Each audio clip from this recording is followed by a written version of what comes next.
있습니다. 제가 없는 동안에 고생 많이 하셨을 것 같아요. 추경안은 오늘 우리가 검토하게 될 텐데 국가 재정을 이제 사용할 때가 됐습니다. 이번 추경안에 이제 두 가지 핵심 요소가 있다. 하나는 우리 국무위원 여러분들 다들 제가 없는 동안에 고생 많이 하셨을 것 같아요. 복잡한 상황에서도 업무를 잘 챙겨주셔서 감사드립니다. 우선은 제가 일반적인 말씀을 하나 좀 드리고 싶습니다. 우리가 행정을 하다 보면 대개 공급자 중심의 이제 행정 공급자 우리 중심의 사고를 하는 경향들이 많이 있죠. 근데 그 뭐 악의가 있는 건 아니고 오랫동안 일을 하다 보면 아주 자연스럽게 그렇게 되는 것 같아요. 똑같은 정책을 결정하더라도 이제 정책 수요자들의 입장을 한번 물어보고 또 그들이 원하는 내용을 들어보고 그렇게 해서 결정한 거하고 그냥 우리가 일방적으로 정해서 통보하는 거하고 내용은 똑같은데 수용성에 있어서 완전히 다른 것 같습니다. 예를 들면 정책 수요자들한테 어떤 제재나 불이익을 주는 내용인 경우에도 어쨌든 미리 한번 의논하고 의견 듣고 하는 것하고 그게 원래 이거 해야 되는 거니까 일방적으로 통보해서 시행하는 것도 마찬가지로 그 수용성에 있어서는 큰 차이가 있습니다. 그러니까 요즘은 어떤 결과도 중요하지만 그 결과에 이른 과정들을 매우 중시하는 그런 사회 문화 때문이기도 할 겁니다. 요즘은 그러잖아요. 상품의 본질적 내용도 중요한데 그걸 어떻게 포장하느냐 또 스토리를 어떻게 부여하느냐에 따라서 완전히 다른 결과를 만들어내죠. 우리가 가난했던 시절에는 밥 많이 주면 좋았는데 이제는 어떤 정도의 여유가 갖추어지니까 어떤 방식으로 주느냐, 어떻게 처리해서 주느냐, 어떻게 포장해서 주느냐, 어떤 과정을 거쳐서 그 일을 하느냐 이게 더 중요해진 측면이 있죠. 그게 어쩌면 민주주의에 대한 수요일 수도 있습니다. 내 의견이 존중받았느냐, 아니면 무시당했느냐 이 결과보다 더 중요한 시대가 된 거죠.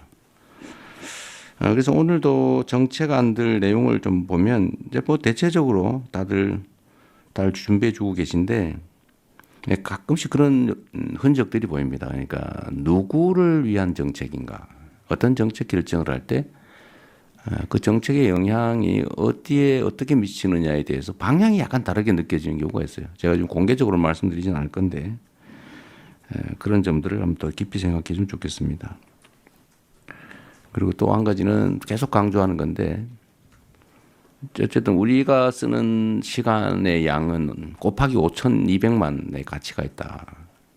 우리는 뭐 똑같은 일상의 일부일지 몰라도 우리가 하는 결정, 판단 이런 것들이 5,200만의 삶에 직접적으로 영향을 미치죠. 가끔씩은 국가의 운명에 영향을 미치기도 하지 않습니까? 그런 생각들을 좀 더 깊이 해주시면 좋겠어요. 언제나 뭐 그렇게 그런 생각으로 공직을 잘 다들 해 오신 것으로 생각됩니다. 지금도 그러실 거라고 보지만 조금만 더 노력해 주시면 좋겠다는 생각이 들어요. 추경안은 오늘 우리가 검토하게 될 텐데 어쨌든 장기적으로 경기 침체가 계속되고 있고 특히 작년 12월 3일 이후로 심리적 위축이 심해서 있던 손님도 얼마 안 되던 손님도 다 떨어져 나갔다고 현장에서 너무 어려워합니다. 다행히 최근에는 조금 분위기가 개선되고 있긴 한데 어쨌든 본질적으로 우리 서민기업, 서민들이 겪는 고통이 매우 큰 것 같아요. 국가 재정을 이제 사용할 때가 됐습니다. 우리가 물론 이제 건전 재정, 이제 재정 균형의 원칙 뭐 이런 거 되게 중요하죠. 균형 재정해야죠. 너무 과도하게 수입도 없는데 마구 쓰면 안 되는 건 당연하지만 정부 재정의 본질적 역할이 있지 않습니까? 정부 재정은 민간이 과열되면 억제하고 민간이 너무 과도하게 침체되면 부양해야 되는데 지금은 너무 침체가 심해서 정부의 역할이 필요할 때라는 생각이 들어요. 그래서 추경을 좀 더 해야 되겠다는 생각이고 추경의 내용이 이제 문제인데 아마 감론을박이 있을 겁니다. 또 의견은 다 다를 수 있죠. 이걸 어디다 집행할 거냐. 뭐 예를 들면 어떤 게 더 경기 진작에 도움이 되냐. 현금 지원은 별로다. 뭐 차라리 건설 경기 부양이 낫다. 뭐 의견들은 다양할 수 있습니다. 또 누구에게 지원하는 게 맞느냐. 뭐 근데 이것도 역시 생각은 다를 수 있지만 이제 제도의 취지에 따라 좀 차이가 있을 거예요. 그래서 저는 이번 추경안에 이제 두 가지 핵심 요소가 있다. 하나는 일단은 경기 진작 요소가 좀 중요하죠. 두 번째는 이 경기 진작 과정에서 국민들이 혜택을 보게 되는데 일부 국민들이 또는 정부가 누가 더 많이 혜택을 보게 하는 게 맞느냐, 또 누구는 아예 제외하는 게 맞느냐, 이건 약간 가치와 뭐 이념의 문제이기도 하죠. 그런데 저는 그런 생각을 합니다. 만약 일반 원칙으로요. 만약에 우리가 어떤 제도를 시행하는데 필요한 경비다 이게라고 하면 그 경비 지출에 따라서 혜택을 보는 반사적 이익을 보는 사람은 누구여야 하느냐? 그건 가난한 사람이어야 하느냐? 아니면 세금을 많이 내는 부자여야 하느냐? 저는 어떤 필요에 의해서 경비를 지출한다고 하면 그 반사적 혜택은 최소한 국민들이 공평하게 혜택을 누리는 게 맞다고 생각해요. 아니면 어쩌면 좀 과하게 생각하면 그 경비를 더 많이 부담한 사람이 더 많은 혜택을 봐야 되는 거 아니냐, 이런 생각까지 할 수가 있죠. 즉 세금을 더 많이 내는 사람을 더 많이 혜택을 보게 할 수는 없지만 최소한 비슷하게 내줘야 되는 거 아니냐. 이제 그런 측면에서는 평등한 기회를 주는 게 좋겠다는 생각이 들고, 또 한편으로는 모든 재정 지출은 어쨌든 직접적으로 이익을 주는 측면이 있기 때문에 가능하면 사회적 불평등을 완화하기 위한, 또 저소득층, 또 어려운 사람들은 당연히 또 맞죠. 그 두 가지 양면이 동시에 있는 것 같습니다. 그래서 이번에는 그 두 가지를 적절히 배합을 해서 일부는 소득 지원 측면에서는 저소득층 또는 소비 승수가 저소득층에게, 또는 그 외에 경기 진작 목표의 측면에서는 공평하게, 또 그 한편으로는 소비 승수를 좀 더 고려하는 그런 쪽으로 하면 좋겠다는 생각을 했는데, 기재부나 관련 부처에서 이런 점들을 잘 고려해 주신 것 같습니다. 이따가 한번 구체적으로 보기로 하고요.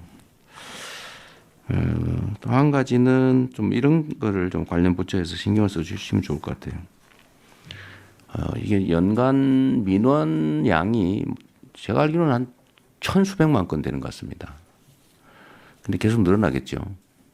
근데 이 천수백만 건의 민원의 내용을 좀 들여다보면 중복 민원인 경우, 또 했던 것 여기도 하고 저기도 하고 막 이렇게 하고 있는 거죠. 또 반복 민원인 경우, 민원 내서 처리 결과를 받았는데 불만해서 또 내는 경우. 근데 이게 막 쌓여서 너무 많아졌어요. 근데 정부의 업무 처리 양도 늘어나고 또 국민들의 불만도 크고.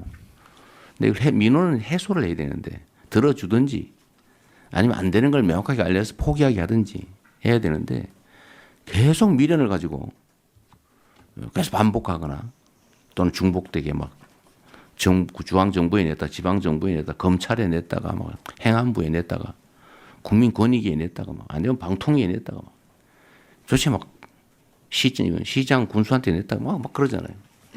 이게 사회적으로 낭비가 너무 많습니다.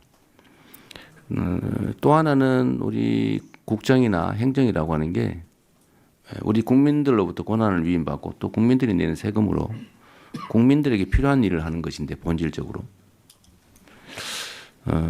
그런데 이 민원이라고 하는 걸 우리가 대할 때 막 귀찮은 일 또는 뭐 없으면 좋을 일 이렇게 생각하는 경향이 없지 않죠. 그래서 경시합니다. 또는 피하죠. 그런데 저는 그러지 말아야 된다고 생각해요. 이 나라의 주인이 국민이라고 하는 게 헌법의 대원칙이고, 또 국민이 원하는 것이 부당하지 않다면 다 들어줘야죠. 그게 부당하다면 부당함을 알려서 설득해야죠. 근데 엄청난 에너지가 민원에 소모되는 것 같아요. 그래서 이 문제들을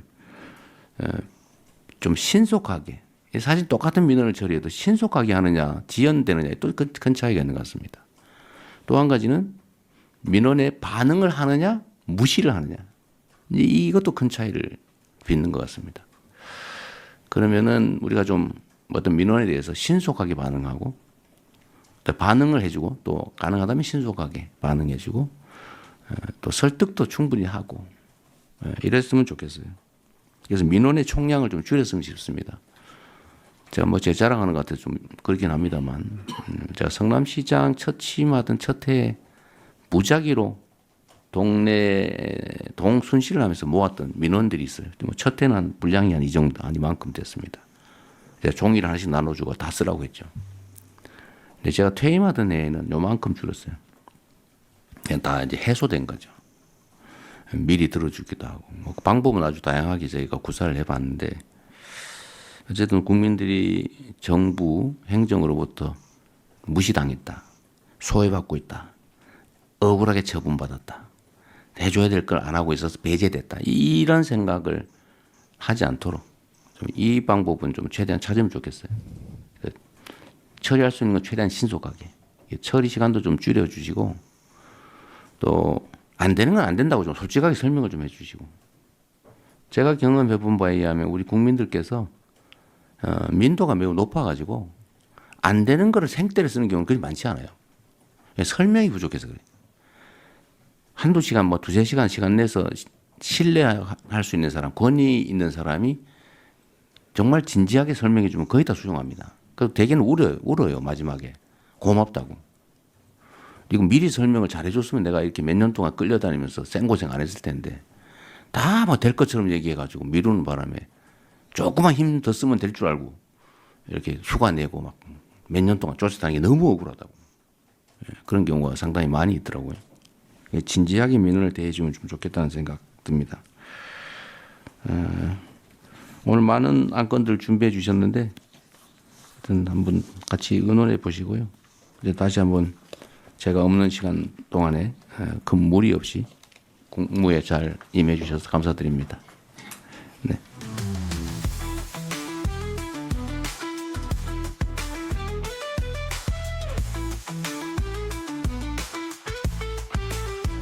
민주주의에 대한 수요일 수도 있습니다.